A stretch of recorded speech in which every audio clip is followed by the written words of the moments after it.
রিপোর্টটা দেই উনি বলেছেন এইটা একটি উত্তরাধিকারের জন্য একটি সম্পদ হয়ে থাকবে। আমাদের বক্তব্য হলো যে শুধু এটা যেন সম্পদ হয়ে না থাকে, সম্পদের থেকে যেন আয় আসে। আর সম্পদের থেকে আয় আসতে হলে যে সমস্ত বিশ্লেষণ আমরা দিয়েছি সেগুলির প্রতি কাজ করতে হবে। আপনারা জানেন যে সবচেয়ে বড় যেই কথাটা আমরা বলেছি, কিছুটা সেলিম রায়হান শুরু করেছিলেন, সেটা হলো, আমি এক লাইনে বলি, সেটা হলো যে ক্রনিক ক্যাপিটালিজমকে বলতাম না চামচা পুঁজিবাদ। তো চামচা পুঁজিবাদের থেকে কিভাবে চোরতন্ত্রে চলে গেল, ক্লেপ্টোক্রেসি। ক্লেপ্টোক্রেসির বাংলা কি হবে? এটা হলো চোরতন্ত্র। মানে যখন আপনার রাষ্ট্র ক্ষমতায় আপনি যাদের আপনি দায়িত্ব দেন, সেটা আপনি আইনসভা বলেন, আপনার নির্বাহী বিভাগ বলেন, অথবা আপনি বিচার বিভাগ বলেন, তারা সকলে যখন গোষ্ঠীবদ্ধভাবে একটি চুরির অংশ হয়ে যায়, সেটাই তখন চোরতন্ত্র। এবং সেই চোরতন্ত্রের ভিতরে আপনি দেখবেন যে একটি রাজনৈতিক গোষ্ঠী, একটি আমলা গোষ্ঠী, এবং আমলা যখন বলি আমরা তখন উর্দি পড়া এবং উর্দি ছাড়া দুটোর কথাই বলছি, এবং এর সাথে আপনার রাজনীতিবিদ, আপনার ব্যবসায়ী এবং আমলা, এই তিন সহযোগ সৃষ্টি করা হলো আর কি।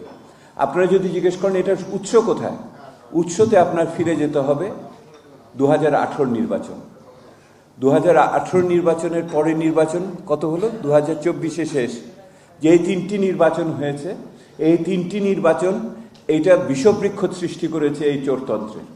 এবং এর ভিতর দিয়ে আমার দেশের ভিতরে যে মৌলিক গণতান্ত্রিক অধিকারগুলো ছিল, যে জবাবদিহিতার জায়গা ছিল, সেই জায়গাগুলো নিশ্চিহ্ন হয়ে গেছে। এবং সেটার ভিতর দিয়ে স্থানীয় সরকারকে দুর্বল করা হয়েছে এবং সামাজিক শক্তিকে দুর্বল করা হয়েছে, এবং সেই সামাজিক শক্তিকে অনেক ক্ষেত্রে অবশ করে দেওয়া হয়েছে। এটার ভিতরে কারা ছিল? এটার ভিতরে আমার মতো নাগরিক সমাজের মানুষ ছিল, এটার মধ্যে আপনাদের মতো মিডিয়ার লোকেরা ছিল, এটার সাথে আপনাদের ব্যক্তিখাতের লোকেরা ছিলেন, এবং একই সাথে অনেক সময় বিদেশিরাও যুক্ত হয়েছে বিভিন্ন কারণে।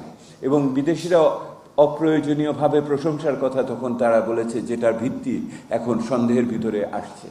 তো এই জায়গা থেকে বেরোনো ক্ষেত্রে নিঃসন্দেহে জবাবদিহিমূলক প্রাতিষ্ঠানিক সংস্কার খুবই গুরুত্বপূর্ণ।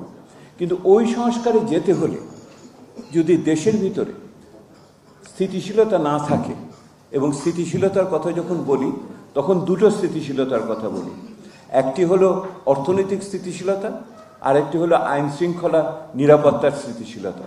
যদি নিরাপত্তা না থাকে, যদি একই রকমভাবে জিনিসপত্রের দাম নিয়ন্ত্রণে না থাকে, তাহলে ওই যে দীর্ঘমেয়াদী সংস্কারের কথা বলছি, এইটা বিপদসংকুল হয়ে যাবে, এইটার জন্য ধৈর্য থাকবে না।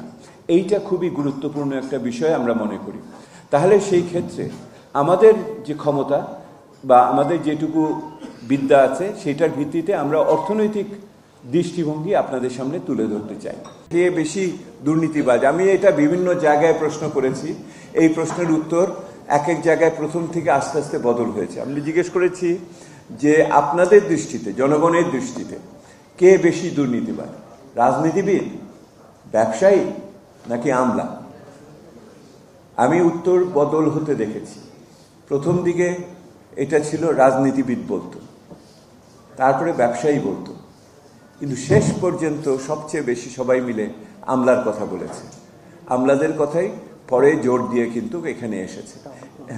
এবং যে এই যে আমি ফলাফলটা বললাম, এটা আমার চিটাগং, রাজশাহী এবং সিলেটের যে গণ আলোচনা হয়েছে, গণশুনানিতে এই ফলাফল এসছে। তারা মনে করেন যে ক্ষমতার যে চোরতন্ত্র হয়েছে, তার মূল স্তম্ভ হিসেবে উর্দি পড়া, উর্দি ছাড়া আমলারা কাজ করেছে। এইটা ওনারা বলার, এটা সত্যকে মিথ্যা আমি বলতে পারবো না, এটা মানুষের